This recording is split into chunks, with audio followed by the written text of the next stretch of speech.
next song, let's sing I Just Keep Trusting My Lord. I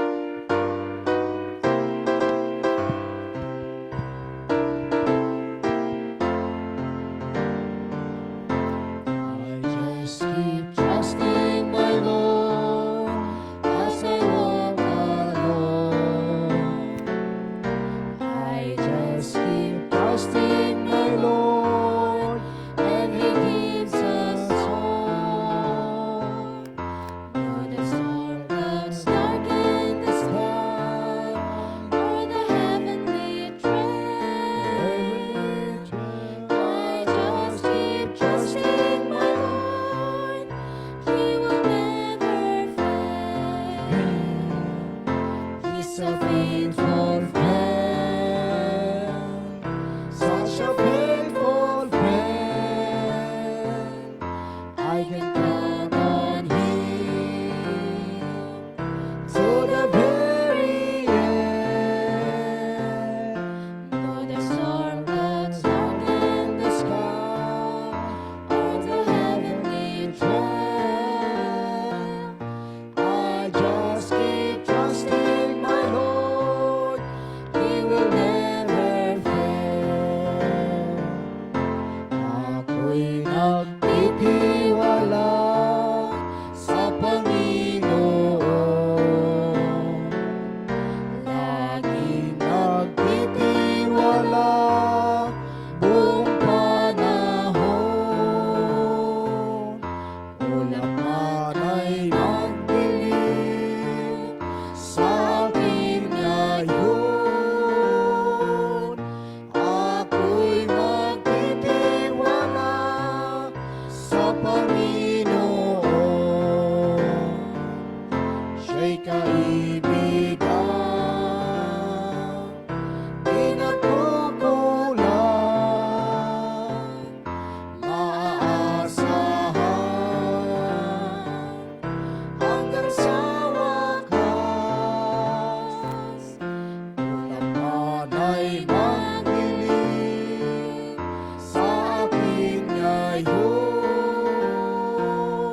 ako'y magtitiwala sa Panginoon.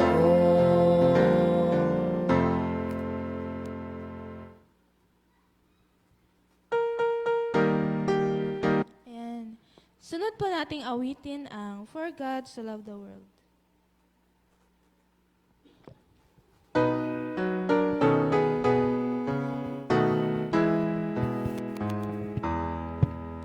For God so loved the world, He gave His only Son to die on Calvary's tree. From sin to set me free. Someday He's coming back. What glory that will be! Wonderful His love to me. Ang pagsinta ng Diyos ay gayon na lamang, mukhang iyang anak kusang ibinigay upang ang sumamba lahat ay ang sinuman at ang kaligtasan.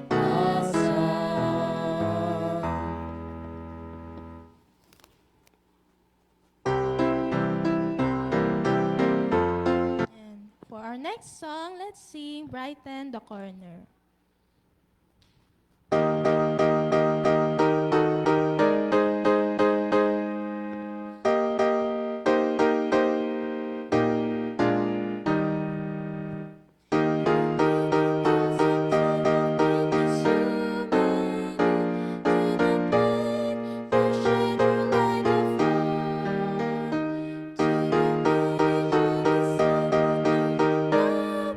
True,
atin pong isunod na awitin ang He's Able.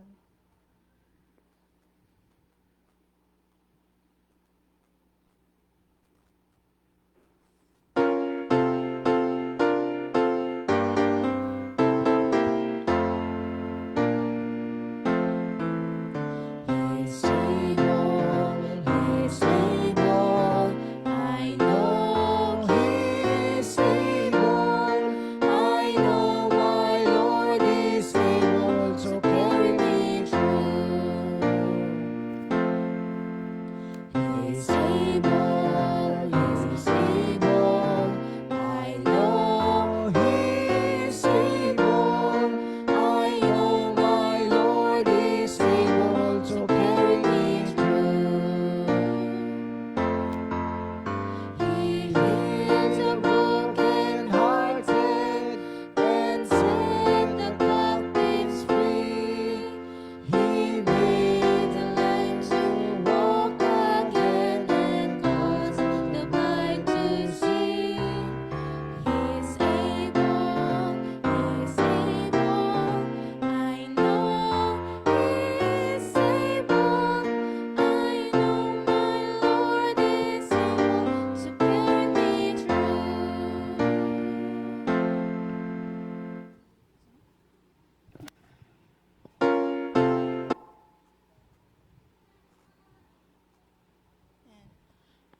And atin pong isunod na awitin ang A Merry Heart.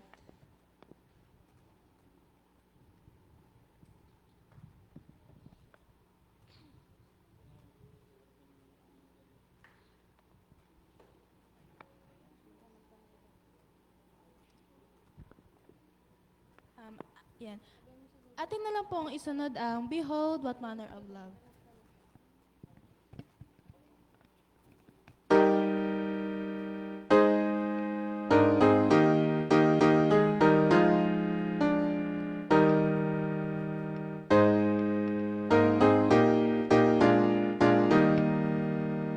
Behold, what manner of love the Father has given unto us. Behold, what manner of love the Father has given unto us. That we should be called the sons of God.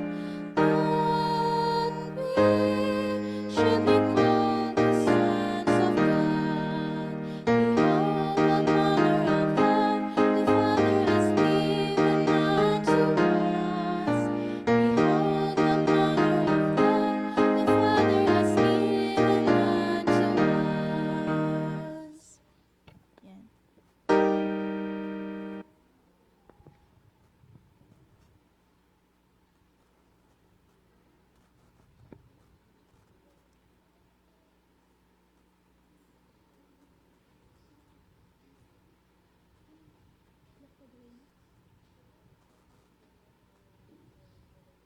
Ayan. Para po sa ating pagsisimula, ating pong awitin ang ating pong team song na Side by Side.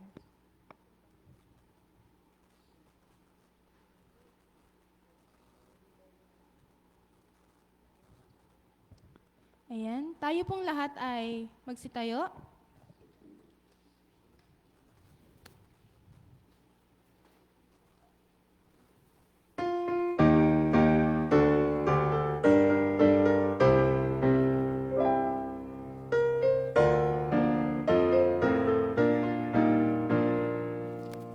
Signs of the end are fast fulfilling. Soon Jesus will return.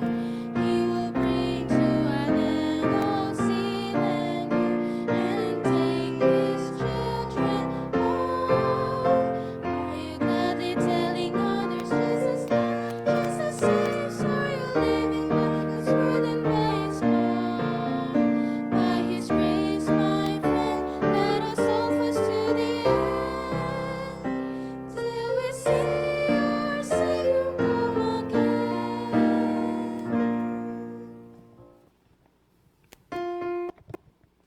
Tayo po'y lumuhod para sa ating panalangin. Let's pray. Our Heavenly Father, Lord, pinupuri po namin sapagkat Ikaw ang pinakamakapangyarihan sa lahat. Nagpapasalamat po kami sa buhay na binigay nyo at humihingi po kami ng tawad sa anumang nagawa namin kasalanan. Naway marami pa po kaming maakay na kaluluwa sa paanan ng Panginoon. Naway ingatan nyo rin po ang buhay namin at ang safety at ang planning ng buong crusade. Maraming salamat po sa lahat-lahat. In Jesus' name we pray, Amen.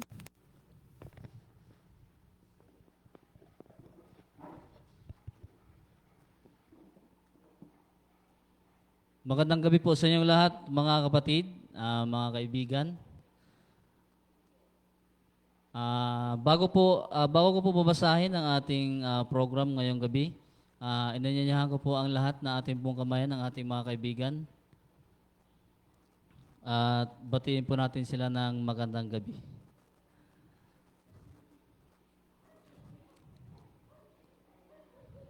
So ito po ang ating unang gabi ng ating Elders Crusade.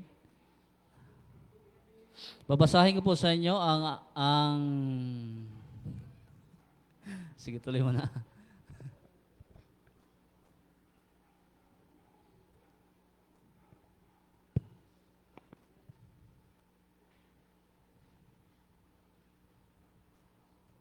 Okay, babasahin ko po sa inyo ang ating program ngayong gabi.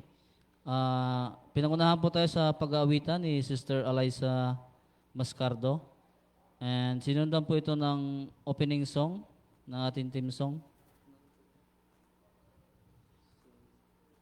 Soon Jesus Will Return.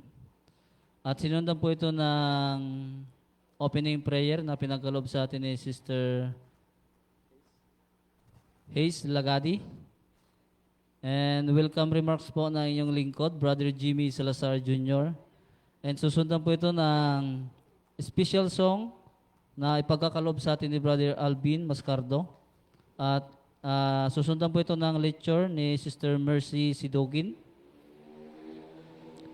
At susundan po ulit ng special song na ipagkakaloob po ni Brother Jimmy Salazar Jr. And susunod na po ang ating message na dadalhin sa atin ng ating elder, Brother Albino Mascardo, and closing song ng ating theme song, closing prayer by the speaker. Isunod na po natin ang special song ni Brother Alvin Mascardo.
Saan pupunta ang aking gagawin?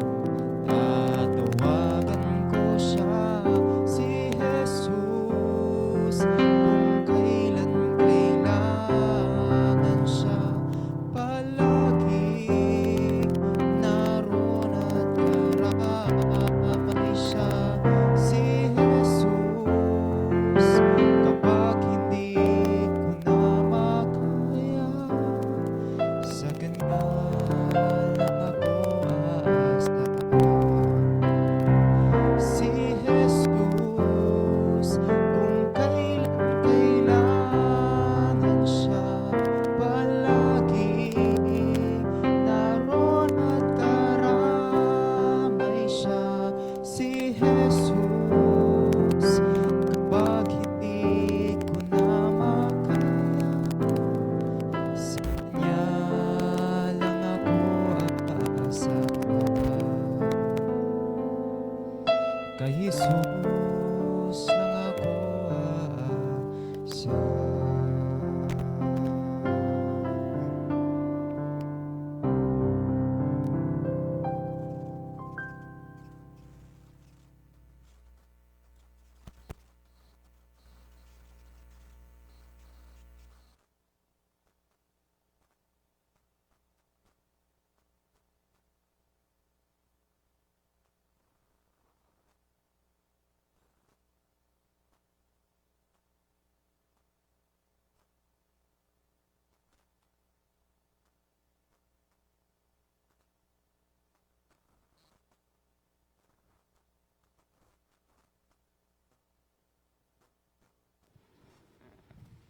Magandang gabi po sa ating mga bisita at sa ating mga regular na members. Medyo mainit po ngayong gabi. Pero natutuwa po kami na nandito po kayo kahit na mainit po ang panahon. Bago tayo mag-umpisa, gusto kong introduce ang sarili ko sa inyo kasi maraming hindi pa ako kilala. Pangalan ko po ay si Mercy C. Dugan. Ako po ay retired nurse. Nag-retire lang po ako noong 2006. I was 63 years old po nung nag-retire ako. Ngayon po, that was 20 years na po ako nag-retire. Kaya ngayon, 63 ngayon po, mag-83 na po ako, kaya matagal na po ako na-retire. Kaya medyo nakakalimutan ko na po ang aking profession. Okay po, kasi hindi na napapractice. Pero pasalamat po ako na binigyan ako ng opportunity na magbigay ng kunting lecture sa inyo about health. Okay? Ang ating panahon po ngayon ay masyadong mainit. Hindi po ba? Kahit na bagong paligo ka, mamaya paglabas mo sa paliguan, naligo ka na naman ng pawis. Kaya ang ating katawan po ay marami pong water. Maraming tubig po sa katawan natin. Ang human body po contains 50 to 65% of water. Kaya 65% po water po ang laman ng ating katawan. At mga mga 42 liters or 11 gallons of water inside our body. Okay? Kaya po pag nagpapawis po tayo, parang natatanggalan po tayo ng water sa ating katawan. Ang adult male po, mga lalaki po, ang content ng water nila is 60%.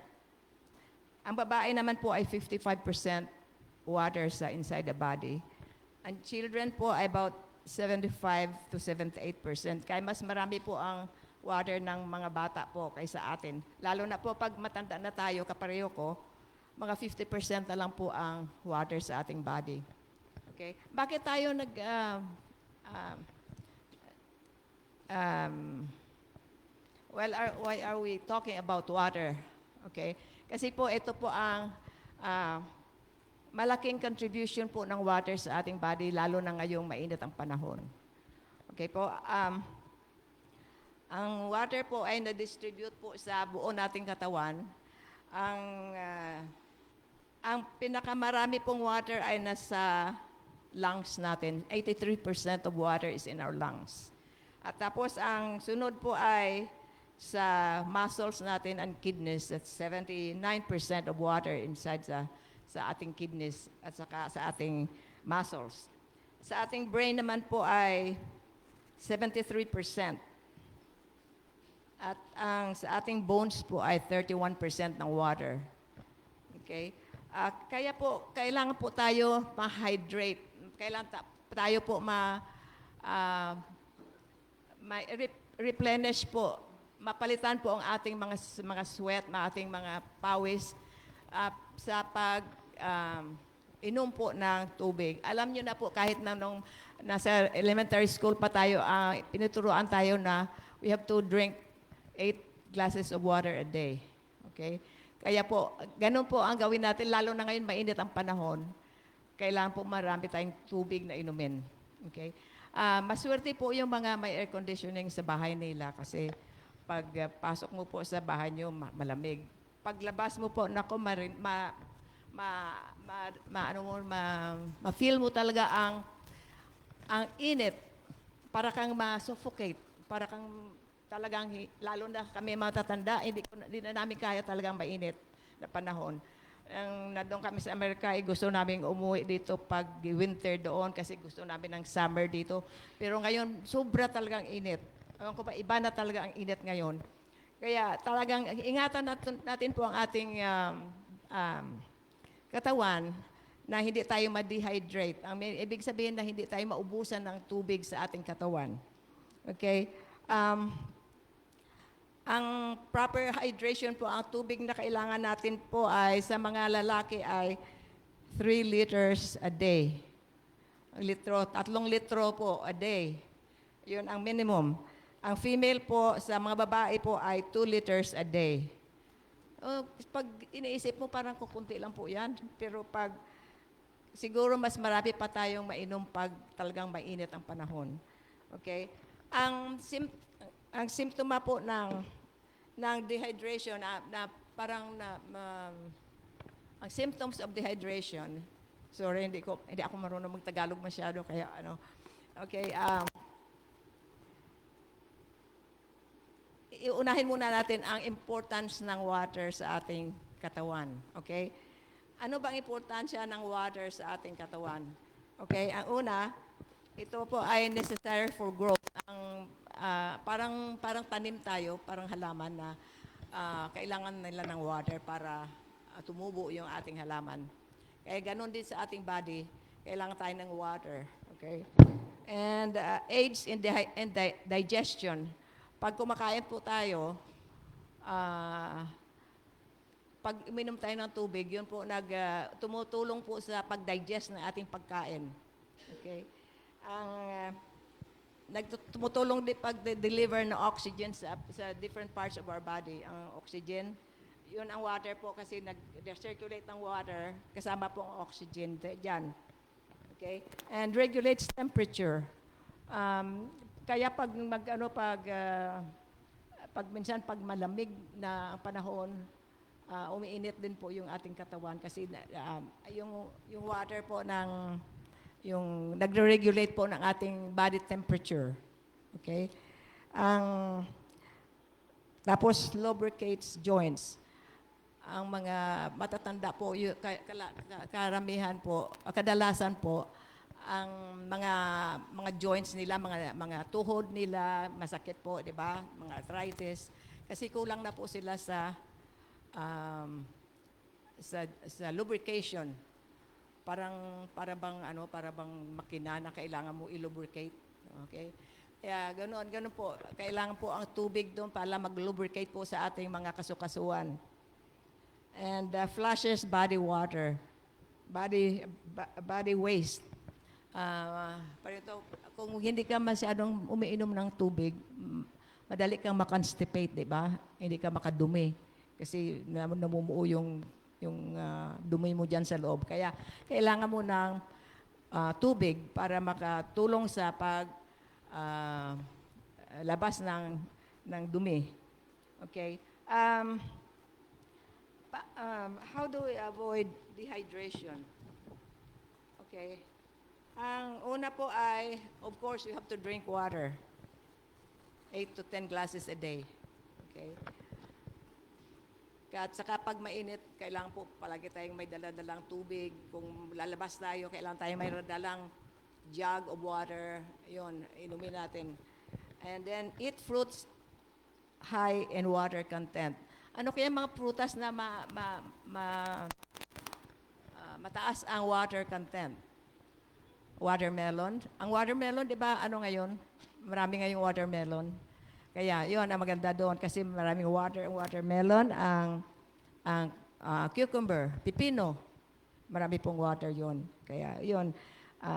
Kung kaya natin pong bilhin yun, kailangan natin po kainin yun. And then, we have to wear light clothing. Kailangan wag tayo maggamit ng mga makakapal na mga damit, mga long sleeve, at saka mga damit na kapareho nitong black color or bright color clothes. Dapat usually mga light colored clothes ang gagamitin natin para hindi po ng init sa katawan natin. And then wag tayo maghintay na uhaw na tayo bago tayo uminom.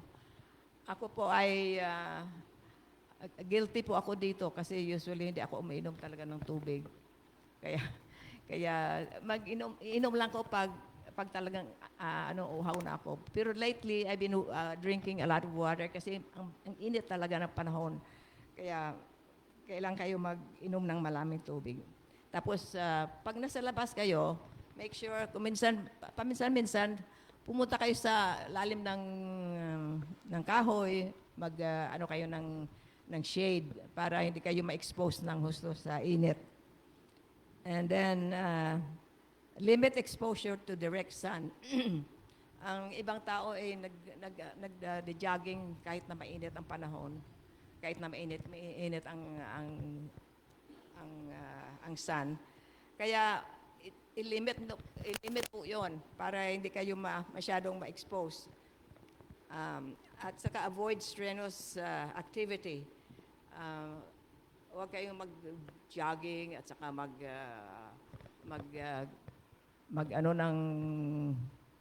ng tawag dito, gagawa kayo lalo ng mga carpenters, nasa labas sila palagi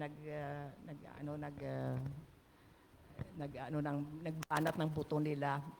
Kaya pag usually, kung pwede pa lang po, i-limit natin po yung pag-activity natin sa labas na very strenuous activity.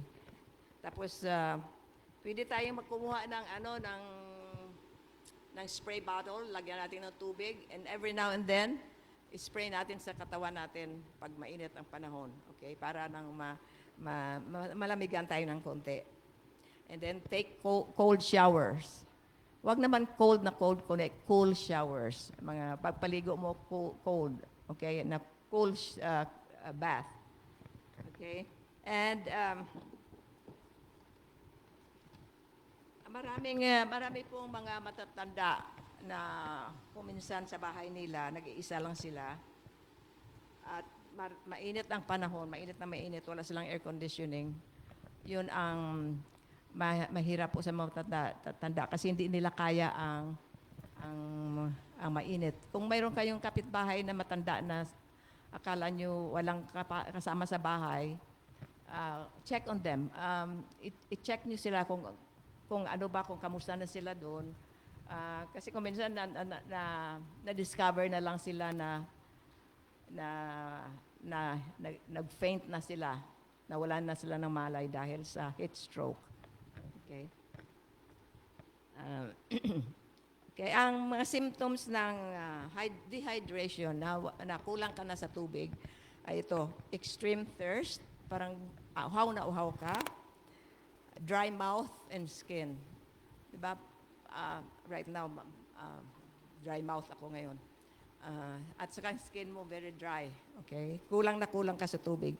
Dark yellow urine. Pag tinignan mo yung urine mo, aba, concentrated, yellow. Okay? That means to say, kulang ka sa tubig. Tapos, parang pagod ka, fatigue, pagod. Tapos, nahihilo ka. Tapos, kulang ang ihi mo, pa kunti-kunti lang. Tapos, concentrated ang urine. Kulang ka sa tubig. Muscle cramps. Karamihan sa mga babae, di ba, may mga muscle cramps sila, lalo na sa gabi. Yan, kailangan tayo uminom ng maraming tubig kasi kulang ang ating tubig sa katawan. Kaya nagma-muscle cramps tayo. At saka pag sobra na talaga ang init sa katawan, naging heat stroke. Parang na-stroke na tumaas ang blood pressure mo. Ito, heat stroke, ito caused by heat. Okay? Ang symptoms ng heat stroke ay confusion, na parang na-confuse ka na kung saan ka. Okay? Saan pa ako ngayon? Okay? Tapos mabilis ang pag-ano ng heart mo. Tachycardia ang tawag diyan. Mabilis ang beat ng heart mo. At saka sunken eyes, yung parang ano tawag ng sunken? Ang parang ano ba yan sa Tagalog? Sunken eyes. And then fainting, mawalan ka ng malay. Yun ang simptoma ng heat stroke. Kaya po kailangan po tayo mag-ingat po sa ating mga pagkuha ng tubig kasi po at this time na masyadong mainit ang panahon, kailangan po natin ng maraming tubig. Okay? At ay iba pang mga simptoma, ang cause ng dehydration ay vomiting. Kung minsan vomit ka na, nagsusuka, yun, mawala ang tubig sa katawan mo. Fever, ang lagnat. Okay? Diarrhea, vomiting, sweating. Nakita ko si Ma'am Bing Ranes few minutes ago, kakatapos niya palang daw. Sabi ko, bakit pawis na pawis ka? Sabi niya, kakatapos ko palang liligo. Pero pawis na naman siya. Kaya nawawala talaga ang tubig natin sa katawan. Kaya kailangan talaga tayo mag ng tubig natin. Okay, ano ang treatment natin sa mga ganyan na situation? Okay, of course, drink water. Tayo na mga electrolyte-rich drink.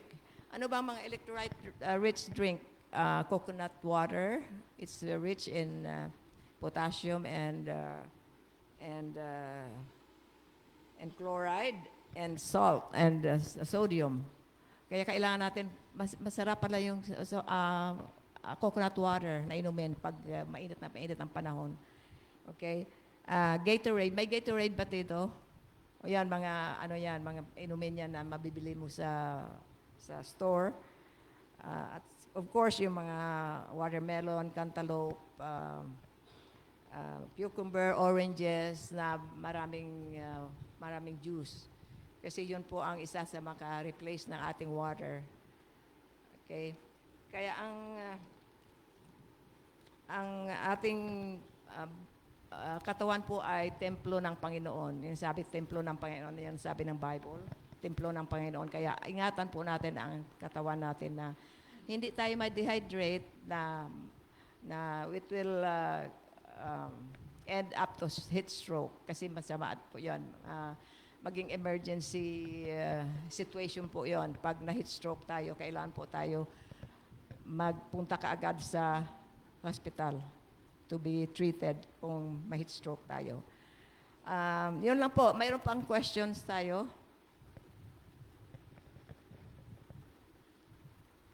Mayroon pa kayong mga katanungan na pwede kong sagutin? Okay, kung wala na po, yun na po, salamat po sa pakikinig and God bless.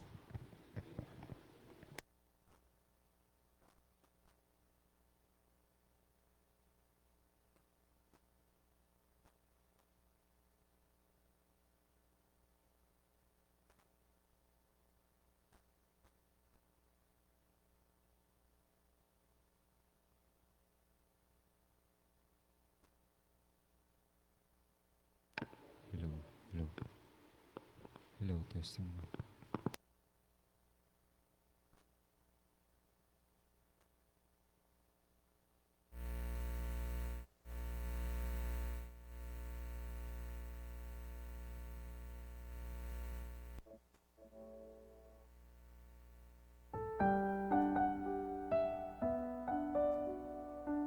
Hello.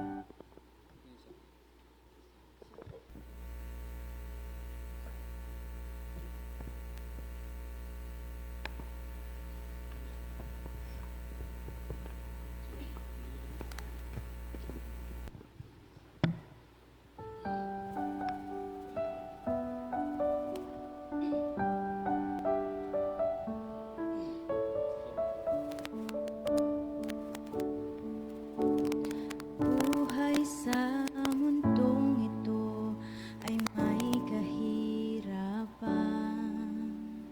Laging nababalitaan, puro kaguluhan. Oras-oras may kalungkutan. Suliranin at kasawian ating nararanasan. Sa langit ay wala ng kasalanan, wala ng kahirapan, lungkot ay papawiin, tayo ay babaguhin. Sa langit ay wala ng problema, kasiyahan ang madarama, pati papuri at pagsamba sa ating Diyos Ama, ang tanging ligaya. Minsan sa ating landas ay may kabiguan. Natatanong sa isipan, bakit nararanasan? Araw-araw may pinapasan, kapanglawan at kalumpayan, at nasasaktan. Sa langit ay wala ng kasalanan, wala ng kahirapan, lungkot ay papawiin, tayo ay babaguhin. Sa langit ay wala ng problema, kasiyahan ang madarama, pati papuri at pagsamba sa ating Diyos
tanging ligaya.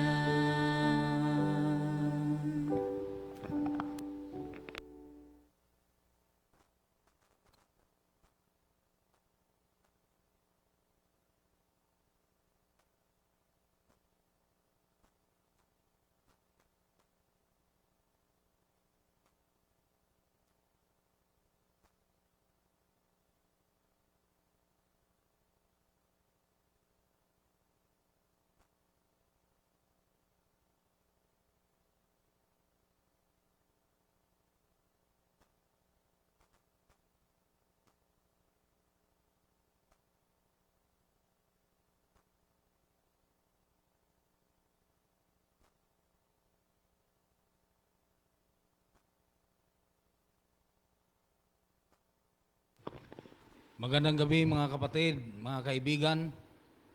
Maraming salamat sa magandang lektura. Ito'y napaka saya natin ngayon nga dinalaw tayo ng isang nurse, registered nurse, galing sa ibang bansa. Siya ay nag-retire ng 20 years na, nakalipas. Hindi biro-biro yan, kapatid. Na tayo ay mayroong kaalaman ng galing sa kanyang paglilingkod. Ang lahat ng kanyang paglilingkod sa kanyang pagiging nurse ay ilang taon, ma'am? 30? 35 years. Imagine? 35 years nagpaglilingkod sa mga taong may mga sakit. So, mapalad tayong mga kaibigan, mga kapatid, na tayo ay mayroong registered nurse na nag-retire at ating naging kasama ngayon. Amen? Purihin ang Diyos sa ating mga kaibigan at mga kapatid na tayo ay nagkakaisa upang ating pakinggan ang pambihirang mga salita ng Panginoon na hindi natin ito mapakinggan dahil sa kapanahunan natin ngayon. Ako'y naniniwala, mga kapatid, mga kaibigan, nga ang ating panahon ngayon ay ating makikita ang napakahigpit na mga pangyayari na ito'y solemne. Ano sa Tagalog yung solemne? Dok? Huli. Seryoso.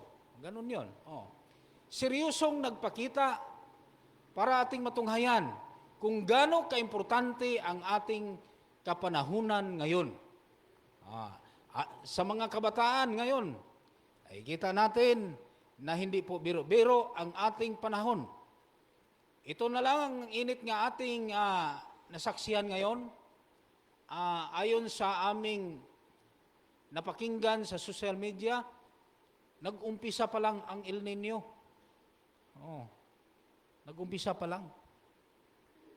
Na samantala, mga kapatid, ang buwan ng Mayo, doon pa mag-umpisa ang El Nino. Hindi na normal ang ating kapanahonan ngayon. So, muli tayong pinapakitaan ng Diyos upang tayo ay makaalala na meron palang Diyos na buhay na nagpakita sa atin ngayon kung paano tayo maghanda sa kaniyang muling pagbabalik. Nais kong alala sa inyo, mga kapatid, mga kaibigan, ng ating pag-aaral ngayon ay ito'y hindi para requirements na tayo ay papasok para sa grupo at religion ng Seventh-day Adventist. Ang ating pag-aaral ngayon, mga kaibigan, pag-aaral ito kung paano natin maihanda ang ating sarili. Kung paano natin makikita ang Bible prophecy. Ang propesya ng Bible, ito'y napakaganda na ipakita ang lahat ng ating mga harap at ng nakalipas. Sinong nakakaalam, mga kapatid, mga kaibigan, na tayo ay mayroong alam. Meron tayong alam sa kinabukasan natin. Isa lang ang kamay, nga alam na natin. Sinong nakakaalam ang kinabukasan? Ha? Wala po. Subalit ang mga magulang, meron silang pag-asa sa kanilang mga anak. Pinaaral, pinapaaral. Para sa preparasyon sa kinabukasan. Subalit mga kapatid, mga kaibigan, hindi yun ang ibig sabihin ng ating Diyos na tayo ay walang alam sa kinabukasan. Binubiyo sa ating pag-aralan ngayong gabi, patungkol po sa ating hinaharap at yung nakalipas. Binubiyo sa ating pag-aaral ngayong gabi na ito'y preparasyon para sa ating kinabukasan. Kinabukasan na maranasan natin ang buhay na walang hanggan. Yan po ang tinuturo. Sinong naniniwala sa ating gabi ngayon, sa gabing ito ngayong gabi, naniniwala ng Bible? Ha? Sinong naniniwala na ang nakasulat sa Bible ay ito'y totoo? Pakitaas po ang kamay. Ha? Sinong naniniwala? Ito sa ating mga kaibigan. Ha? Naniniwala po ba kayo na mayroong Bible, ang Bible nakakasulat ay ito'y totoo? Oh yes. Alam niyo mga kapatid, hindi ako nakakaalam kung anong katotohanan kung wala ang Bible. Kaya ang Bible prophecy, nakasulat ito sa impormasyon kung tayo ba ay nais nga makatanggap ng katotohanan sa pamagitan ng paliwanag ng Bible prophecy. Kaya ngayong gabi, ating matunghayan ang isa sa mga importanteng mga bagay upang sa paghanda natin sa ating sarili at sa hinaharap natin at ating nakita ngayon ang katuparan sa mga nakasulat sa Bible. Napaka-importante po ang salita ng Panginoon na ating mapakinggan. Noong unang mga panahon, ang salita ng Panginoon ay hindi po biro-biro na kanilang mapakinggan.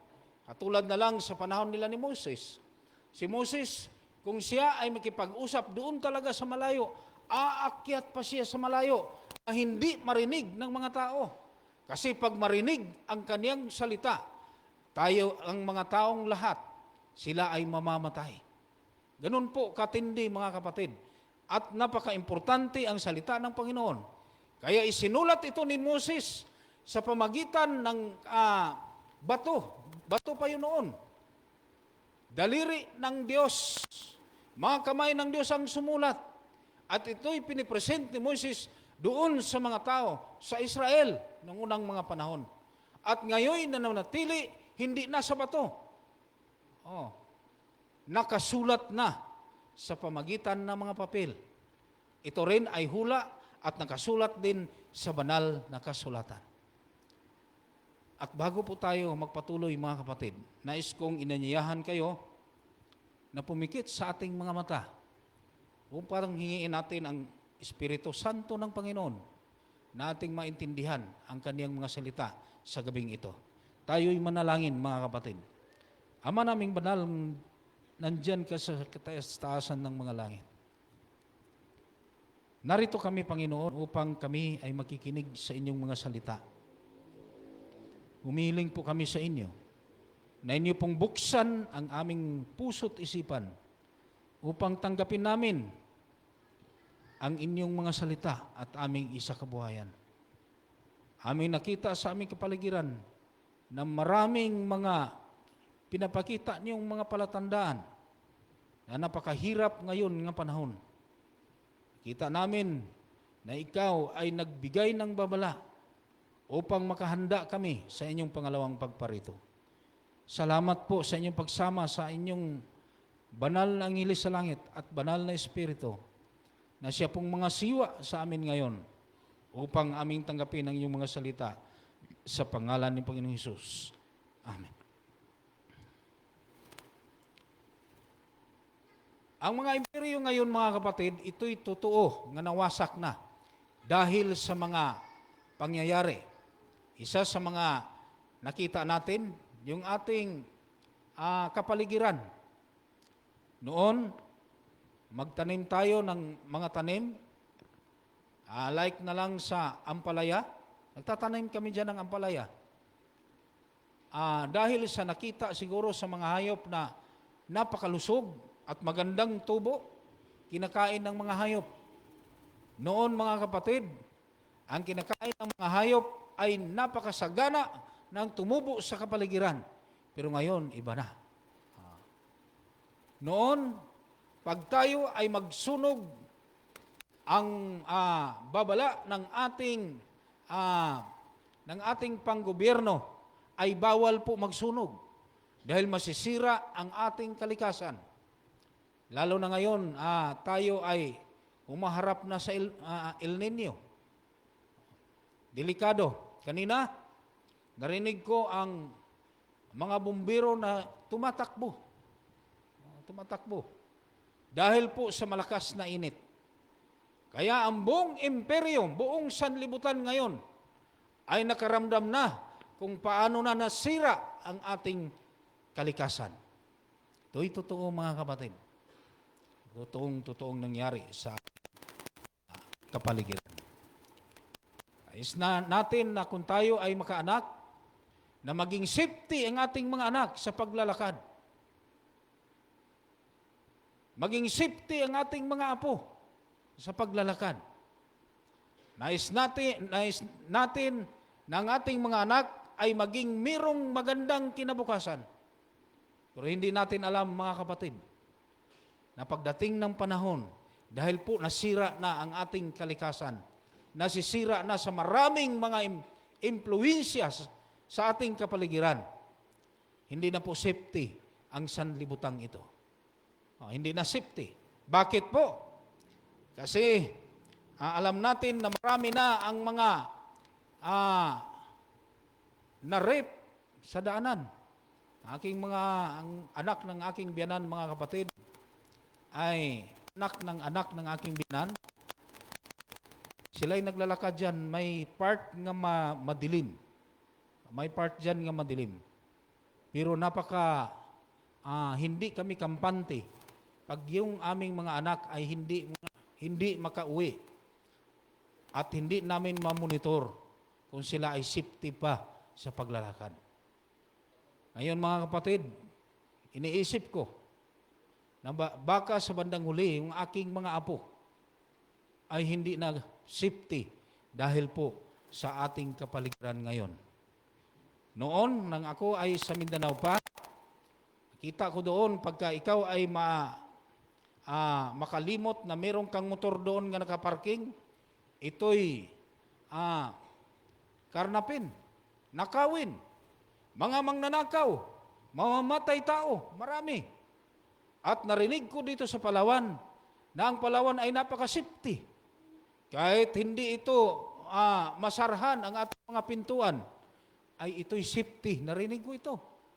Pero nung ako ay nakatira na dito, nakita ako kapatid, ang sari-saring pagnanakaw, pagpatay ng tao, na hanggang ngayon walang hustisya. Totoo ba? Ito'y palatandaan at hudyat para po sa ating paghanda na hindi na po safety ang sanlibutang ito mga kapatid at hindi ito manatili na ating nakikita ngayon na maging kampante tayo sa ating buhay, sa ating mga estudyante, naging kampante tayo sa ating pag-aaral. Hindi na ito safety ngayon nga panahon. Saan tayo naging safety? At ito'y sinasabi noon pa, na magdating ang panahon na panganib, ito'y panganib na. Bakit po? Kanina lamang ay nabasa ko sa social media ang isang pangyayari nga pinatay ang kaniyang ama. Pinatay ang kaniyang ama. Dahil ay siya'y nagalit. Merong pinatay ang kaniyang asawa dahil sa pagsisilos. Sinama pa ang kaniyang mga anak, ubos lahat, pinatay. At hindi niya alam kung ano ang kaniyang ginagawa. Ganon katindi ang ating sanlibutan ngayon mga kapatid. At ito ba, ang sabi ng Deuteronomio 29, versikulo 29, doon sa ating banal na aklat, sa Biblia, ang sabi niya, Ang mga bagay na lihim ay para sa Panginoon nating Diyos. Ngunit ang mga bagay na hayag ay para sa atin at sa ating mga anak nga magpakailanman upang ating magawa ang lahat ng mga salita ng kautusang ito. Ito ay nalihim nga nakasulat sa Biblia, pero ito'y hinahayag na upang ating mapakinggan ang salitang ito na hindi natin baliwalain, mga kabataan at mga magulang, mga kaibigan. Hindi natin pwedeng baliwalain dahil ang Diyos mismo nagbigay sa atin ng babala upang tayo ay magising sa ating sa katotohanan, na makita natin ang totoong pangyayari sa sanlibutan ito. Kaya, kung ito'y nakasulat sa Biblia, ang mga pangyayaring ito, mga kapatid, maaari ba nating paniniwalaan o hindi? Ako'y naniniwala, kapatid. Naniniwala ako nito. Bakit po? Kasi nangyayari na. Nangyayari na. Ganun po ang ating sanlibutan. Kaya, ang sabi ng Diyos, kung minsan tayo ay matutulog, ay hindi natin alam ang bukas. Meron tayong mga panaginip na kabagabag sa ating pag-iisip na hindi mapaliwanag. Katulad na lang po sa panahon sa kaharian ng Babylonia, na ito, ang hari na ito ay si Nebuchadnezzar. Siya'y natutulog. Tulog siya.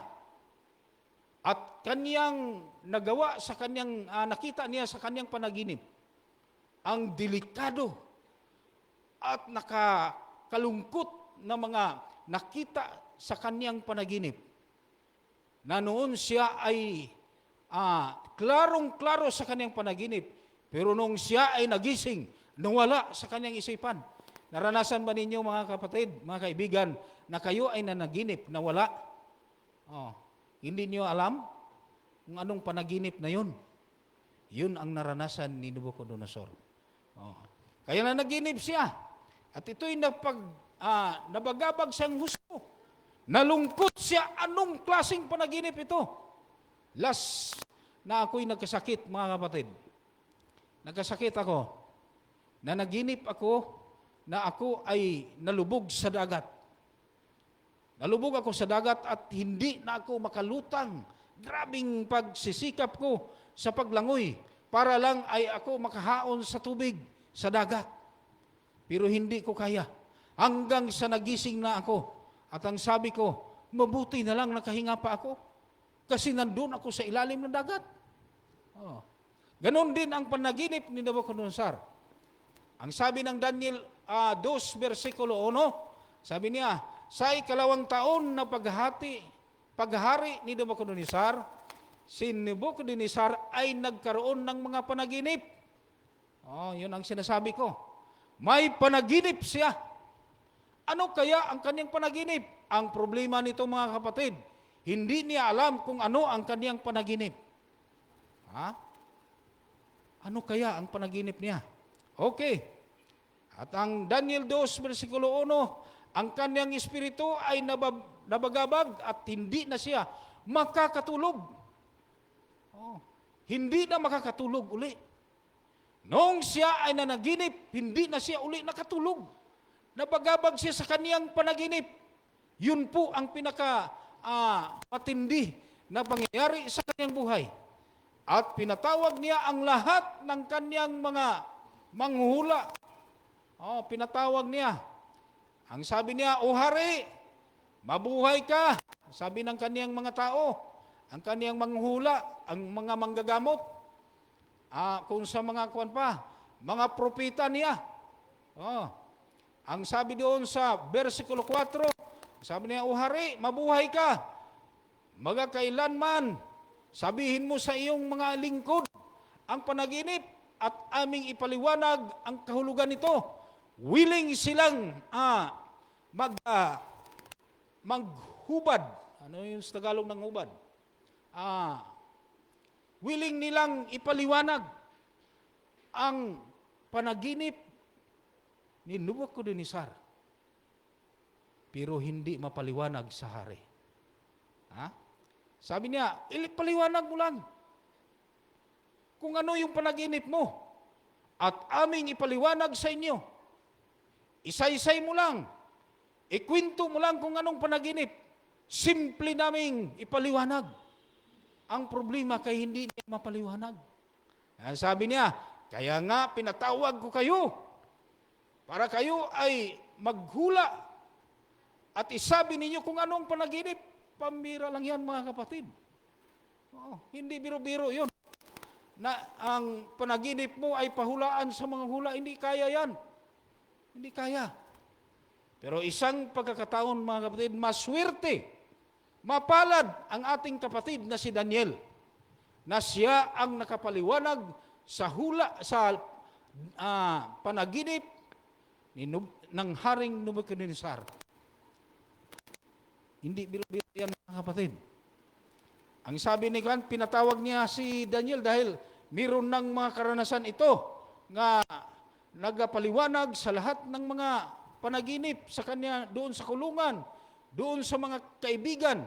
At siya ay nakikita ng napaka-bright nga tao, malusog nga tao. At gusto nila nga ipakita si Daniel na kaya ni Daniel ipaliwanag ang panaginip na yun, mga kapatid. Mga kaibigan. At ang sabi dito sa versikulo 9, kaya sabihin ninyo sa akin ang panaginip at malaman ko kung inyong may paliwanag sa akin ang kahulugan nito. Problema ang mga manghula, mga kapatid. At kanilang naisip na si Daniel, isa sa mga matalinong tao upang ipaliwanag ang panaginip na yan. Kaya sabi ng versikulo 10, walang tao sa lupa na makapagbigay ng hiningi ng hari. Wala. Problema sila doon sa kanyang kaharian. Pero noong si Daniel na ang pinapatawag, hinahanap nila, sabi niya, Ako? Ako ba ang inyong hinahanap? Ako ba ang makapaliwanag? At si Daniel ay, siya po, nakita natin sa kasaysayan sa Daniel, mga kapatid, na siya ay nananalangin. Makakatulong pala pag ikaw ay nananalangin, mga kapatid. Isang bisis, ako'y nanaginip na ako ay lumipad sa taas. Lumipad. Nagpatong ako sa bangka. Sa panaginip ko yan. Nagpatong ako sa bangka. At ako'y lumipad. Nagganon ako. Nalampasan ko ang mga bundok. Nakita ko ang mga tao na sa baba. Grabing lipad. Unya, sa siging lipad, doon ako napunta, dahan-dahan, hanggang sa ako ay nakagising. Sinubukan ko rin nga maglipad. Hindi na ako natulog. Parang kaya, parang totoo yung panaginip ko. Ito si Brother Ray. Alam kong may mga talent sa paghubad ng mga panaginip. Kaniyang mapaliwanag yung mga panaginip. Lalapitan lang niyo si Brother Ray. May mga biblical siyang paliwanag. Sabi ko, hindi ba na ako makalipad? Sa aking panaginip, kaya parang gaan lang ang aking katawan. Ganun ang nangyari, mga kapatid, sa panahon ni Nebuchadnezzar. Pero only Daniel lang ang nakapaliwanag nito. Bakit po? Dahil sa kanyang panalangin. Dahil sa kanyang pakumbaba. Dahil sa kanyang katalinuhan. Dahil sa kanyang pagbabago sa kanyang buhay. Si Daniel ay katulad sa atin nga tao. Pero dahil sa kanyang pagbago sa kanyang buhay, ang kanyang lifestyle ay nabago, kaya niyang ipaliwanag sa tulong ng Espiritu Santo ng Panginoon. Kaya sabi ni Daniel, mahal nga hari, ito po yung iyong damgo. At ito'y nakatulog si Daniel, mga kapatid. Doon nakita niya ang panaginip ng hari. Nakita niya ang panaginip ng hari. At sabi ng versikulo 23, sa iyo, O Diyos, ng aking mga ninuno, ako'y nagpasalamat at nagpupuri sapagkat binigyan mo ako ng karunungan at kapangyarihan. Kuminsan tayo, mga kapatid, makakalimot na mayroong Diyos nga nagbigay sa atin ng katalinuhan. Hindi natin pasalamatan ang Panginoon sa mga na-achieve natin na mga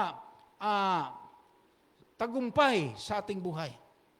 Nakakalimutan natin na mayroong Diyos na nagbigay sa atin ng buhay.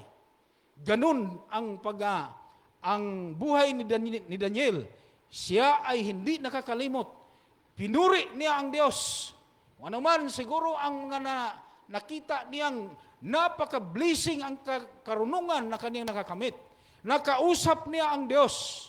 Doon nakita ni Daniel ang panaginip na nangyari noon at sa haharap ngayon, mga kapatid. Ganun po katindi at kaimportante ang panaginip ni Nabucodonosor na pinaliwanag ni Daniel sa ating kapanahunan ngayon, mga kapatid. Importante yun. Mga kabataan, mga magulang, napaka-importante. Sa Daniel 2, versikulo 28, ngunit may isang Diyos sa langit nga naghayag ng mga hiwaga at ang kaniyang pinalam sa haring Nabucodonosor kung ano ang mangyayari sa mga huling mga araw.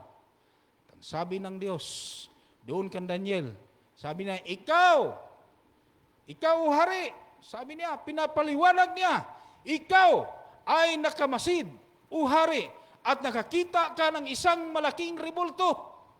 Uy, namangha ang hari, ribulto. Yan na ang aking panaginip. Yan ang kanyang panaginip. Siya, ikaw hari, may ribulto nga inyong nakita sa iyong panaginip. Tama yan, sabi ng hari. At ang ribultong ito, makapangyarihan at lubhang makinang ay tumayo sa harapan mo at ang anyo nito ay nakakakilabot, mga kapatid. Bakit po? Kasi malaki at matangkad ang kaniyang nakita. At ang sabi ni Nabucodonosor, yun ang tamang panaginip. Yan po. Mga kapatid, pinapakita sa Diyos sa pamagitan ni Daniel. Siguro sa atin ngayon, ang mga kapangyarihan ng Espiritu Santo na iniisaysay ang kasaysayan, ang panaginip ng hari. Doon si Daniel ay masaya nga pinapakita niya, ikaw itong larawang ito, itong ribultong ito'y nagpakita sa hinaharap at paparating pa. Ganun yun, mga kapatid. Sabi nito, ang ulo ng ribulto ay dalisay na ginto. Yun, tama talaga yun. Sabi ni Nabucodonosor, ang mga dibdib at ang bisig nito ay pilak. At ang tiyan at mga hita nito ay tanso. Ang mga ginto nito ay bakal. Ang mga paa nito ay may bahaging bakal at may bahaging bakal at may bahaging putik. Luwad sa ibang lingwahe ng Tagalog. Putik yun, mga kapatid. Yan ang kahulugan ng panaginip ni Nabucodonosor, mga kapatid. Ano kaya ang kahulugan sa buhay natin ngayon? Patuloy na paniliwanag nito ni Daniel, mga kapatid. Ang sabi niya, ang ulo ay nagrepresent sa iyo, mahal nga hari. Sabi niya, patuloy kang tumingin hanggang sa may natibag ng isang bato, hindi sa pamamagitan ng mga kamay, at ito'y tumama sa ribulto sa mga paa nitong bakal at luwad. Yung luwad niyan putik at dinurog ang mga ito, mga kapatid. Mula sa ulo sa kaharian ni Nabucodonosor at dito sa kaniyang balikat hanggang dito sa baywang, ibang kaharian, at hanggang dito, mga kapatid, at ang katapusan nito, ang lahat ng ribulto na yun ay biglang nawala sa panaginip ng hari at ito'y nagrepresent sa kapanahunan natin ngayon nga walang manatili nga mga kapangyarihan sa sanlibutan ito, mga kapatid. Kahit sino ka, kung anuman ang kapangyarihan mo dito sa mundong ito, ang panaginip na ito na pinapaliwanag ng Diyos through Daniel, ito'y nagpatunay na ito ay katapusan sa mundong ito, mga kapatid. Katunayan yan. Ito po ang pangyayari. Ang katunayan yan na magkagayon ang bakal na luwad, putik, ang tangso, ang pilak at ang ginto ay nakakadurog at naging parang dayami sa mga giikan sa tag-araw. Mga kapatid, ang larawang ito, karian ni Daniel, karian ni Nabucodonosor, karian sa mga imperyo, emperador at mga hari noong unang mga panahon, hanggang sa panahon sa Roma, ito'y nakita na natin. Nakita na natin, mga kapatid. Totoo ba ito? Meron pa bang kaharian ngayon nga nanatili? Ayon sa paliwanag ni Daniel, isa-isahin natin ang kasaysayan sa Bible prophecy through Daniel, mga kapatid. Mula ulo hanggang sa balikat, sa dapi-dapi hanggang sa talampakan. Sa kapanahunan natin ngayon, kapatid, narito na tayo sa talampakan. Narito na tayo. Ang lahat na yan mula ulo hanggang dito sa dapi-dapi, sa Tagalog yung dapi-dapi, itong kuha natin, itong nakakita natin sa itong halo ng mga tangso at ginto. Hanggang dyan, at ngayon, ay narito na tayo sa kapanahunan natin ngayon na sinasalaysay ni Daniel yung mga paa. Ngunit ang bato na tumama sa rebultong ay naging malaking bundok at pinuno ang buong lupa. Pinuno ang buong lupa. Ang bato na yun, mga kapatid, yan ang mutibag sa lahat ng larawan nga nagpatunay na hindi ito mananatili sa kapanahunan natin ngayon. Ang Daniel 2:36, ito ang panaginip na ngayon aming sabihin sa hari. Ang kalugan nito, narito po ang iyong kaharian. Sabi niya, ikaw o hari ay hari ng mga hari. Ikaw ang ulong ginto. Sabi ni Daniel.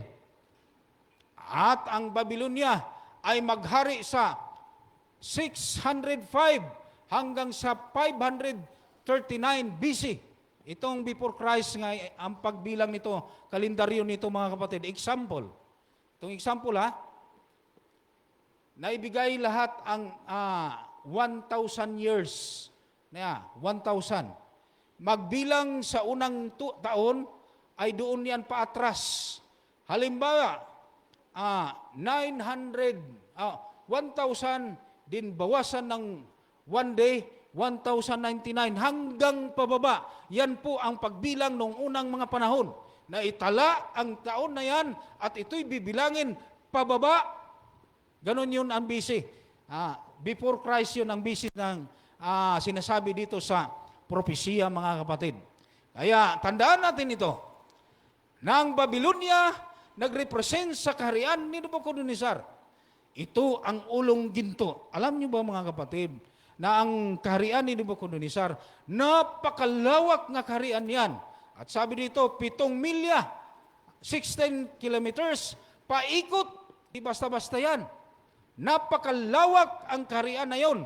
At ang sabi ng Diyos, na ito'y patunay, na totoo, at naniniwala sa paliwanag ni Daniel patungkol po sa panaginip ni Nabucodonosor na siya ay matapos din hanggang sa panahon ng kaniyang kasunod na hari.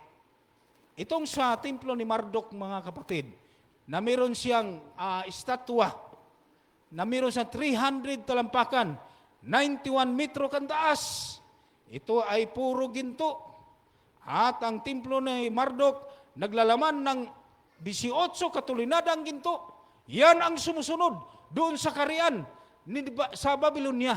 At ito'y dinurog ang kaharian na yon sa panahon ni Nebuchadnezzar. At ito si Marduk, nakita ang estatwa na yan. At ito'y natapos din sa panahon sa pagdating ng Romanhon nga panggobyerno. Doon nagsimula, mga kapatid, na naisilang. Yung panahon ni Marduk, doon sa dibdib yan. At bumangon ang isang kaharian na dito napakita ang isa sa mga pinapakita sa panaginip at hula paliwanag ni Daniel. Nasabi niya, ikaw, o hari, yung meaning ng mini, binilang ng Diyos ang mga araw ng inyong kaharian at ito'y winakasan, katapusan. Sabi niya, tikil, ang meaning ng tikil, nga paliwanag din sa kasaysayan sa nakasulat sa Daniel 2. Ang sabi niya, ikaw, tinimbang at natimbang nga nakulangan, natuklasang kulang. Natuklasang kulang. Doon nabagabag ang hari. Alam na niya, nakatapusan na niya sa kaniyang kaharian. At ang sabi ng Peres, mga kapatid, ang iyong kaharian ay hinahati, ibinigay sa mga taga-Media at taga-Persya. Totoo bang nangyari? Totoong nangyari, mga kapatid. Nangyari yun. Nga natapos ang kaharian na para bang walang katapusan katulad sa atin ngayon, kapatid. Na para bang walang katapusan ang kasaganaan natin. Pero ito may katapusan, mga kaibigan. May katapusan itong ating pagtitiis. Kugos tayo ng bata. Kami noon, sunod-sunod ang aming mga anak. Hala, siging kuwan. Pag kami ay magpatulog sa aming anak, timing pa, brother. Ang aming pagduyan. Kailangan timing. Hindi sila matulog pag hindi sundin ang timing sa pagduyan nila. Hindi makatulog ang aming mga anak. Ganun po ganun kahirap ang ating kapanahunan ngayon. Noong panahon ni Nebuchadnezzar, natapos yun. Ito'y palatandaan na walang kaharian na hindi matatapos. Sunod, mga kapatid, ang pangalawa, itong dito sa kaniyang balikat, ito ay tingga, kung sakwan pa. Silver. Ngayon, ang silver, mga kapatid, sinesearch ko rin ginugugil ko kung magkano ng price. Mas mahal pala kaysa ginto. Ganun pala yung silver. Mas mahal pa siya kaysa ginto. Ganun ang kalakaran ngayon sa buying sa mga metal. Akala ko ginto. Kaya, sa propesya, ang nakatibag sa ginto na ulo, sa kaharian ni Daniel, sa kaharian ni Nebuchadnezzar, ito ang silver dito sa kaniyang balikat. Tibag ang kaharian na yan, mga kapatid, panahon ni Marduk. Ganito ang sabi ng Panginoon sa kaniyang pinahiran ng mga langis. Kay Siro na ang kanang kamay ay aking hinahawakan upang pasukuin ang mga bansa sa harap niya. Sa panahon ni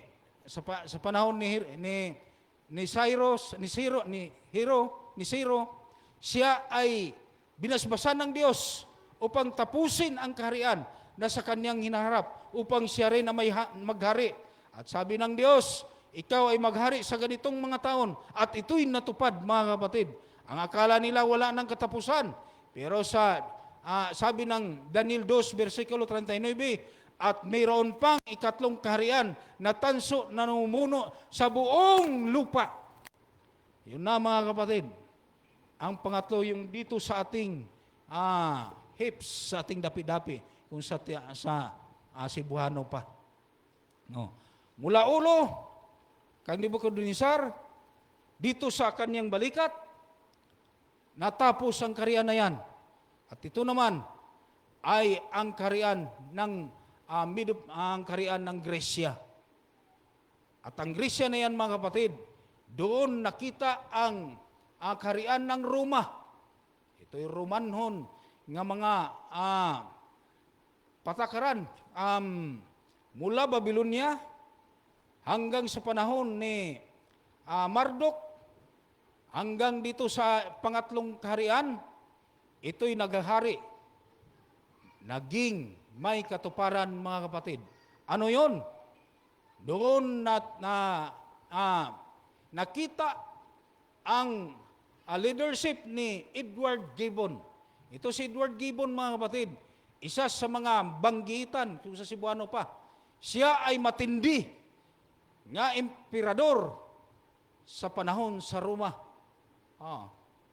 Ito'y nagpakita, mga kapatid, na tinibag niya ang silver, ang gold, at itong tangso na ito ay napakatibay na kaharian. Pero ito ay natapos rin. Ang Roma, mula 168 BC hanggang sa panahon ni Jesus Christ, doon siya natapos, mga kapatid. Natupad ba ito? Panahon ni Jesus Christ na siya ay nasilang at panahon na siya ay naipako sa krus, doon natupad ang pagkatapos ng panahon sa Roma na may kagawasan at meron ng kapayapaan ang buong bansa. At nakita, mga kapatid, na sa pamagitan ng pagsilang ng ating mahal na Hesus, na siya ay nasilang at doon natupad ang hula na natapos na ang lahat ng mga nakalipas. At ito ngayon, ang kaharian na ating hinaharap, ito na ang lapa-lapa dito sa ating dapa-dapa sa Tagalog ba yan? Talampakan pala. Dito na tayo sa talampakan. Ayon sa kasaysayan at propesiya, ito ay nag-divide for the 10, itong 10 daliri sa mga paa. Divided 10 kingdom. Ayon sa kasaysayan. Kung ating isa-isahin ito, mga kapatid, napakarami po ang ating maisaysay. Pero ang direct nga pag-analyze at hula at sinasaysay ni Daniel na walang kaharian nga manatili, ito ay matapos din. Ayon sa kasaysayan, mga kapatid, ang Roma ay naputol nung panahon nga naisilang si Jesus Christ at mayroon ng kagawasan, kapayapaan ang buong mundo. At ito'y nagrepresent, mga kapatid, dito sa ating talampakan nga nakita nga panaginip ng isang hari. Kung paano iyong nakita na ang mga paa at mga daliri ay may bahaging putik at ang sabi dito, ito ay naghalo ng mga prinsipyo.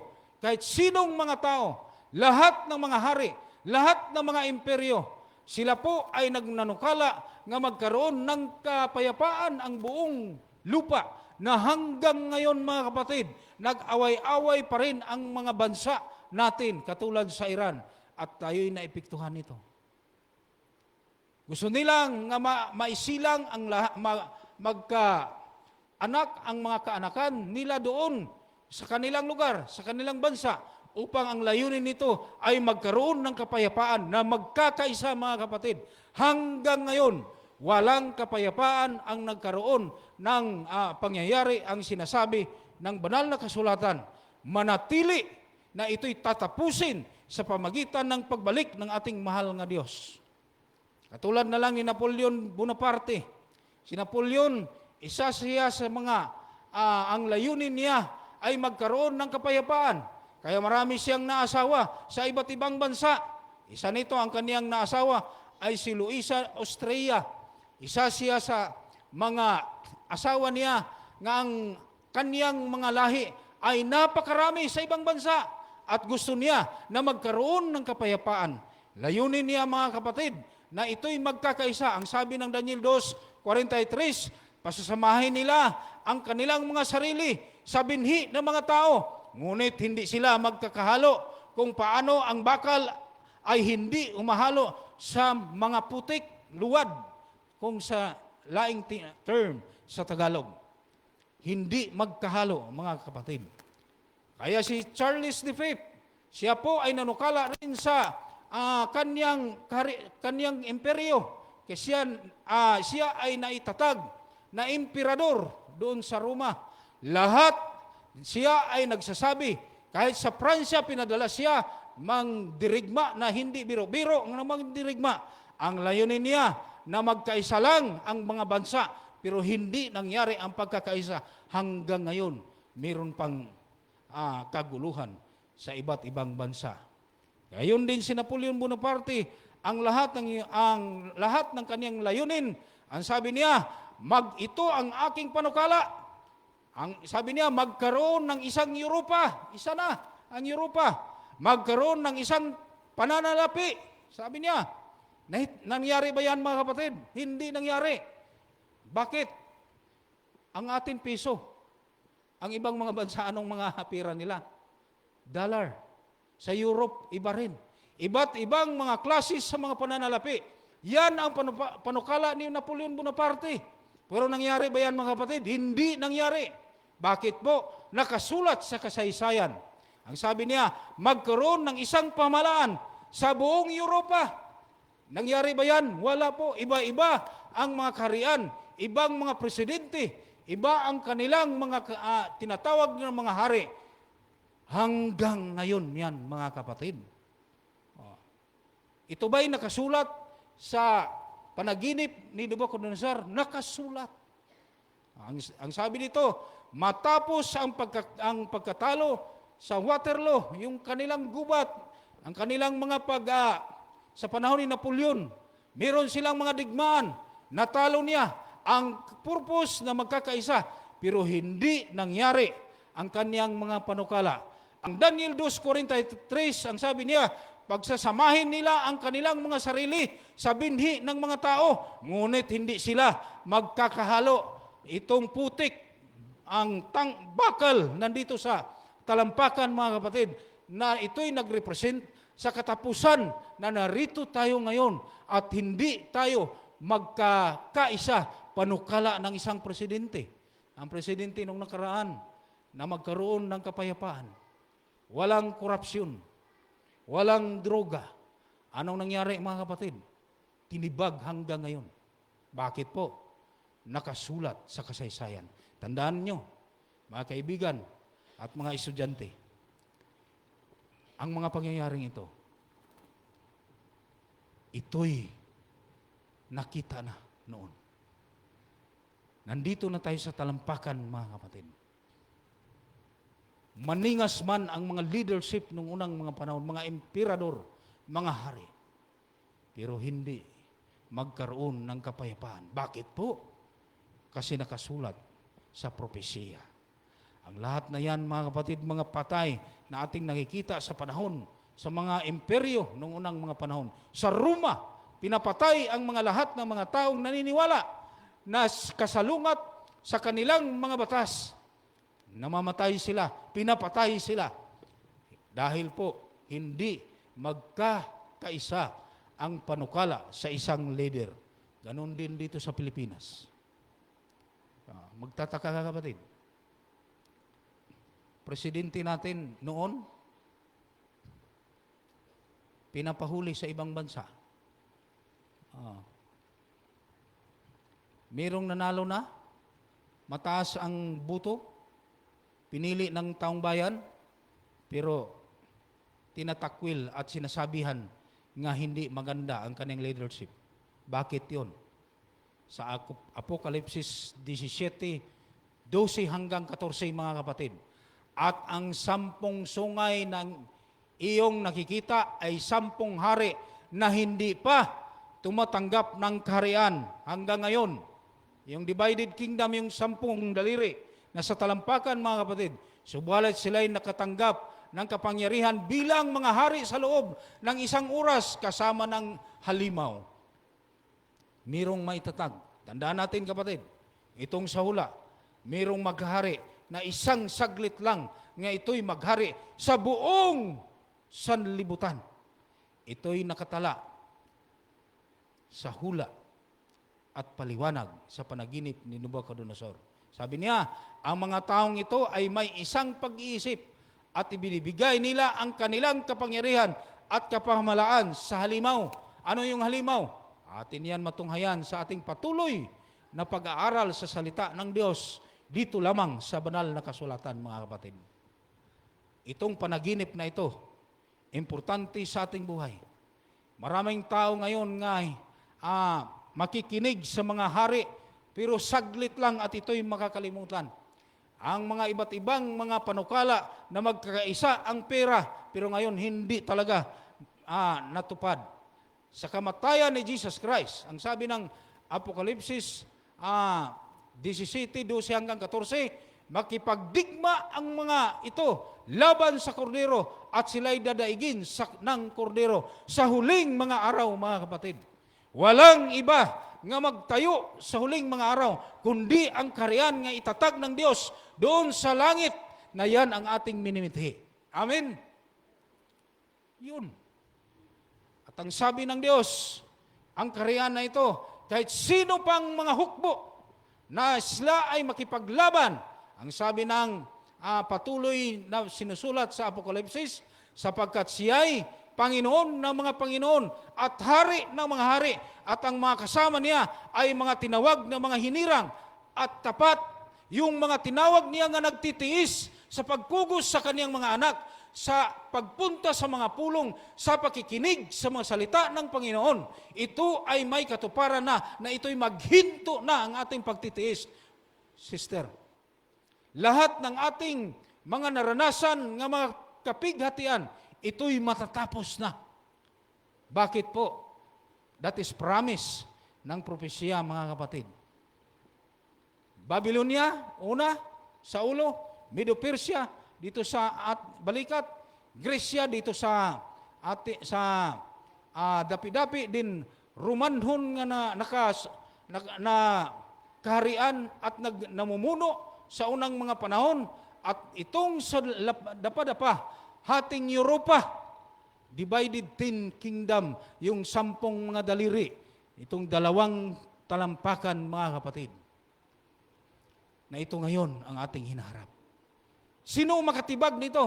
Tibag na ang lahat. Ang nanatili ngayon ay dito na lang sa talampakan. Walang ibang makatibag. Ang sabi ng Diyos, ang batong ito ay bato ito nga nagrepresent kay Jesus Christ nga siya ay bumalik nitong huling mga araw. Yan ang pinaka-the best. Babalikan niya ang mga taong nagtitiis, nanampalataya, tumanggap sa katotohanan, nakikinig sa salita ng Panginoon, katulad sa atin ngayon. At ito'y nagtupad at mayroong kabanalan sa buhay. Yan ang sabi ng Panginoon. Kailan natin gagawin yan? Ngayon nga panahon, ang sabi ng Diyos, dahil siya'y babalik at kanyang hukom, may justice na ang ating mga gawa sa panahon na yan. Ang Daniel 2, versikulo 34, patuloy kang tumingin hanggang sa may natibag na isang bato, hindi sa pamagitan ng mga kamay, at ito'y tumama sa ribulto sa mga paa nitong bakal at luwad, putik, at dinurog ang mga ito. Dinurog ang kahariang ito. Ang buong ribulto ay nadurog. Sa talampakan, walang ibang makadurog nito, mga kapatid, kundi ang Diyos nga siya'y babalik. Totoong mangyari, totoong mangyari. Dahil nakita na natin ang kapanahunan ng nakalipas. Walang kahit sinong mga tao nga makatayo sa panahon sa katapusang mga araw.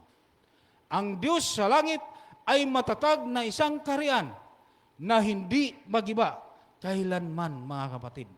Durugon nito at wakasan ang lahat ng mga kahariang iyon, at ito'y manatili na magpakailanman yung kaharian na kanyang itinatag doon sa kaharian ng langit, at nagkaroon ng malakas na tinig sa langit ang nagsasabi, ang kaharian ng sanlibutan ay naging sa ating Panginoon at sa kanyang Kristo, at siya'y maghahari magpakailanman, kailanman. Hari na siya, mga kapatid. Sinong hari sa atin? Maging safety ng ating pamilya.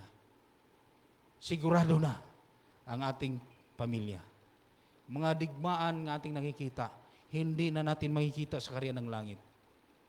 Unang Tesalonica 4:16-17, sapagkat ang Panginoon mismo ang bababa mula sa langit na may isigaw, na may tinig ng arkanghel at may trumpita ng Diyos. Sabi niya, at ang mga namatay kay Kristo ay babangon muna. Pagkatapos tayong nabuhay, nanatira ay agawing kasama nila sa mga sa ulap upang salubungin ang Panginoon at papawirin, at sa gayon ay makapiling na natin ang Panginoon magpakailan-kailanman, mga kapatid. Gusto ba natin manatili sa tagiliran ng presidente?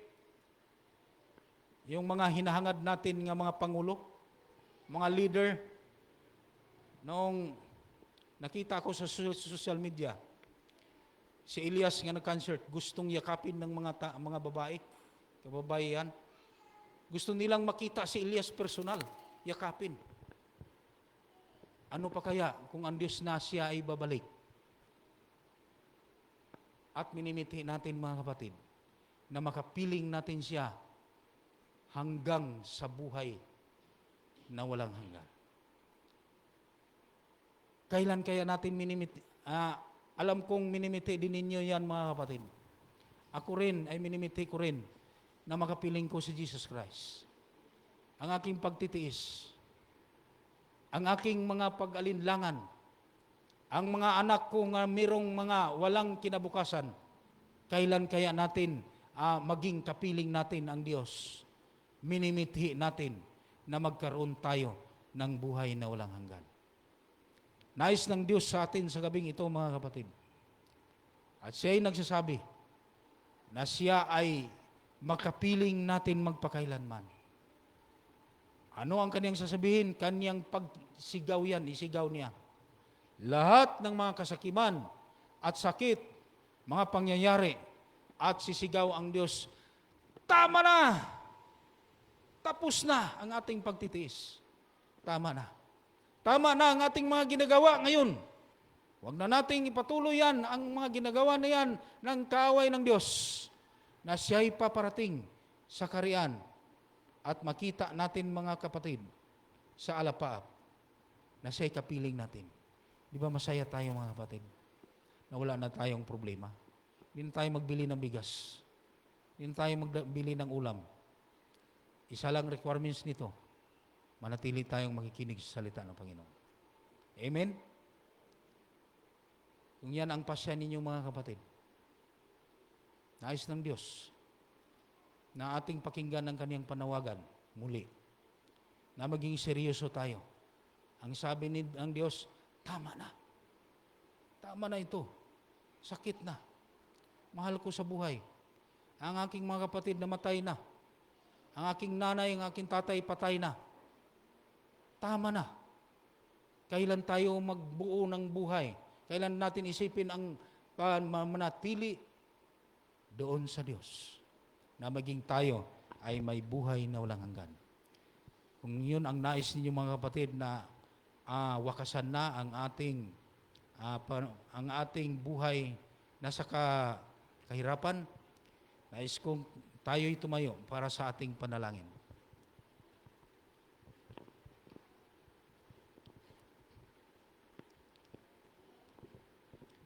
Mapagpala naming Diyos, nandyan ka sa mga langit. Kami po ay nagpasalamat sa inyo dahil mayroon kayong pinapakita ayon sa propesya na manatili kami sa inyo. Makikinig kami sa inyong mga salita habang may pagkakataon pa. Wakasan na ang aming pagtitiis. Patuloy kaming magbago hanggang ikaw ay darating. Tulungan ang bawat isa sa aming mga kaibigan ito, ang aming mga kapatid, na patuloy kaming magbabago sa aming sarili, naging maayos na ang lahat ng ito, ay kami ay makapiling kayo sa buhay na walang hanggan. Salamat po sa inyong pagsasama sa gabing ito.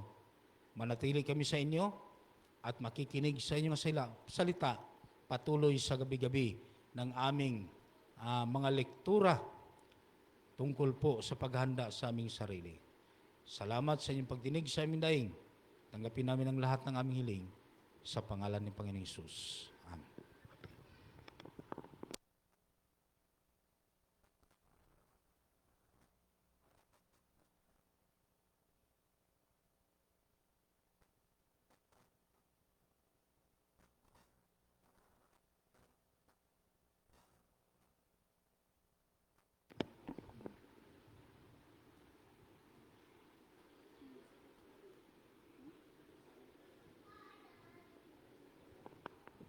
Yan, para po sa ating pagtatapos, ating pong awitin ang mga tanda sa daan ay masdan. Tayo pong lahat ay magsitayo.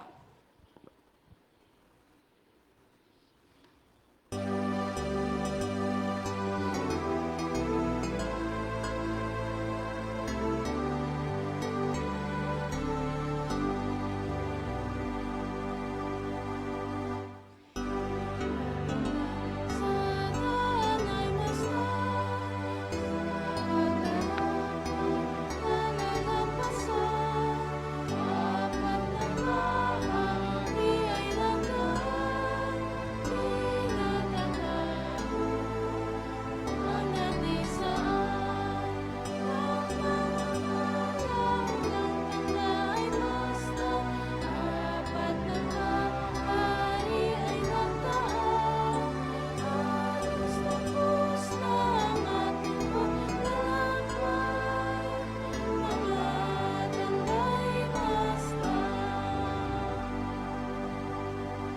Ang kasiyahan unang naghari, sa kabinong siyang makangapit, at nang natapos siyang walhatin, umaasasot, ay nagtitim, ang pamamalaw ng tanda ay masdan, apat na bahari ay nagdaan, halos tapos na ang ating paglalakbay, mga tanda'y masdan.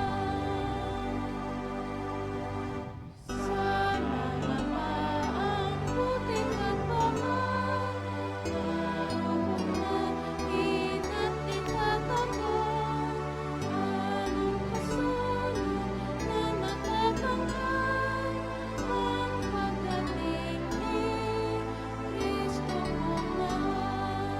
Ang pamamalaw ng tanda ay masdan, apat na bahari ay nagdaan, halos tapos na ang ating paglalakbay, mga tanda'y masdan.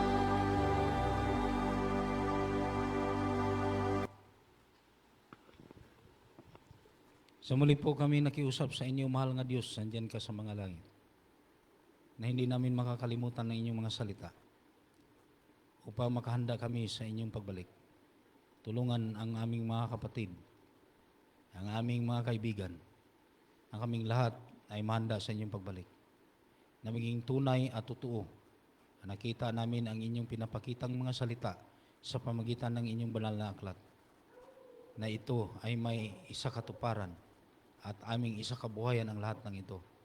Muli po kaming nakiusap sa inyo sa aming mga kapatid na ito, na sila'y babalik bukas at muli po matunghayan ang inyong mga salita na ang pagbabago sa aming buhay. Salamat po. Ito po'y aming dalangin sa pangalan ni Jesus.